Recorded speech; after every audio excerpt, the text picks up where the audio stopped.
everybody, Justin Kratz with Kratz Family Outdoors. We are going to be doing a venison roast on our pit boss today.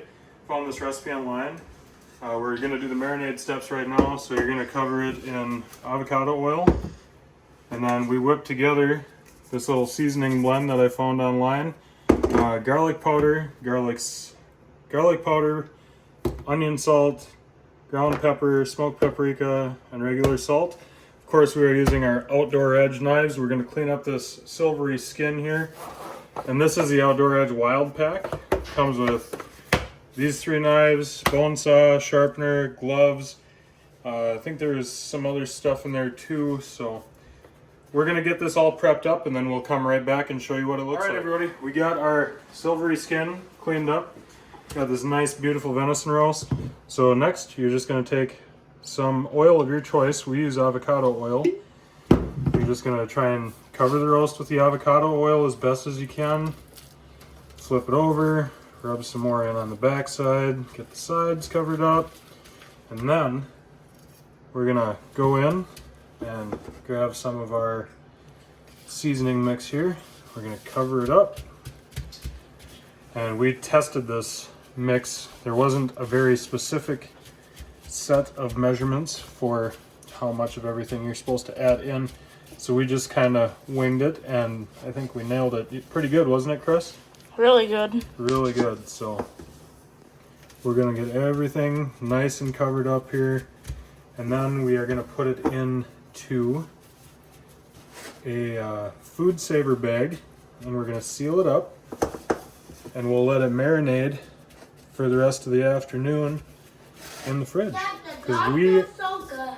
Are the dogs good? Canute's having a little snack. We went to a parade this morning and he's having a snack from some of his candy, and then tonight we're gonna head out to the Head of the Red gun range and watch some of the shooting activities they've got going on out there. So we've got our venison roast covered in our seasoning. I've got my bag ready to go here. So we're just going to slide this in, try and keep the seasoning on there as much as we can. And if you guys don't have food savers or something similar, I'll tell you what, they are awesome. You can save pretty much anything in these for a couple of years. I would say the goose that we made the other night was from 2 years ago, and that was still really good. So food savers do an amazing job. They're kind of noisy, but do an amazing job of saving wild game, so you don't have to try and eat it right away, worry about it going bad. You see, you get some nice good seal on there and sucking all the air out of there. That is gonna make sure this meat absorbs all of our seasonings and stuff that we put in there. You gonna come over here and say hi? Mm-hmm. All right, turn around and say hi. Hi. Are you excited to eat some venison roast tonight? Yeah. What did you name the deer that this venison roast came from? Do you remember the deer's name? Yeah. Ramen. Ramen the buck. That was the second deer that I shot, or the second buck that I shot here in the last couple of years. And Canute decided to name him Ramen. The first one is Billy. So we've got our roast. It's all sealed up. I'm gonna suck in those flavors, and then we'll come back when we throw it on the smoker. Okay, so we have our venison roast in here, looking delicious. We've got it cooking at 225 for an hour, or until it hits 130 degree internal temp. And then after that, we are going to turn it down to 180 degrees until it hits 140 degree internal temp. So we will get back with you guys as soon as we take it out of here and let it start resting and go to slice it up. Okay, everybody, we have had our venison roast on the smoker for the hour and a half that the recipe called for. So Chris will come over here and we are going to take a look. We've let it rest for about 10 minutes. Obviously with venison, you're not wanting to cook it well done, so hopefully this looks as good as I expect it to. It smells really good. The internal temp on it with the meat probe on the pit boss showed up at 152, which was ideal. Looks good. Might be a little more on the rare side. For what some people That's like. gonna be good when I eat But it. definitely is cooked all the way through. So we're gonna give it a try. I'll make sure for the boys we get kind of an end piece here. So that's a little bit more done. I'm okay with a rare steak, but I don't think that the boys would appreciate the same way I would. But this end looks really good.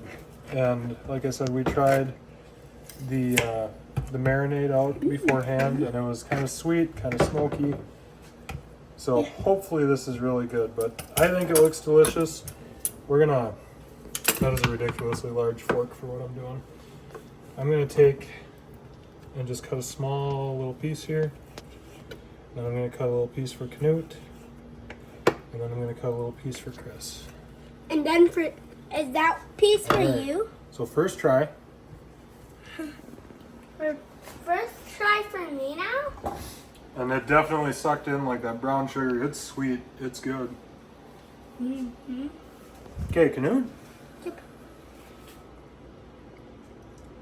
Mm. Is it good stuff? Is it Good good? as always. Good as always. Okay, Chris, you come over here and then you give it a taste too. Okay. That's really good. Really good. I And like a it. lot of simple ingredients, so I would maybe consider cooking it a little bit longer at a little bit higher temperature, but it, you know, with venison and stuff, you don't want it well done. It's just going to be tough and dry. It's a little borderline for me even, but I know the ends are good, so we'll do that, and then we'll go from there. We got some mashed potatoes and some corn. We're about to have a really good supper. So thank you guys for tuning in. Hope that you have learned another great recipe, and we will see you guys next time. Bye.